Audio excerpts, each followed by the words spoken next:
Film dokumenter Dirty Fort tidak menempuh dua metode ilmiah dalam menghasilkan suatu kesimpulan sehingga dianggap hanya sebatas pembentukan opini. Hal itu dinilai Menteri Dalam Negeri Tito Karnavian.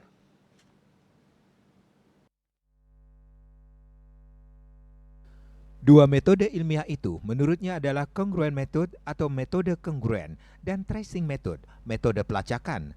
Adapun nama Tito Karnavian disebut dalam film dokumenter itu saat pembahasan mengenai provinsi baru di Papua. Menurutnya, pemberitaan dalam bentuk dokumenter tapi sebetulnya adalah pembentukan opini dengan merangkai sejumlah peristiwa. Dia menjelaskan, metode kongruen adalah suatu metode upaya melihat sesuatu dan mengambil kesimpulan karena dianggap sama dan sebangun. Menurutnya, metode itu ditempuh tanpa melihat sebab dan akibat.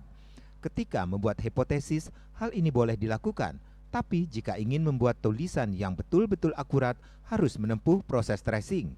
Adapun mantan Kepala Kepolisian Negara Republik Indonesia Kapolri itu mengatakan, petugas kepolisian sudah terbiasa menerapkan metode-metode tersebut sebagai cara berpikir dalam proses investigasi jika ada peristiwa-peristiwa.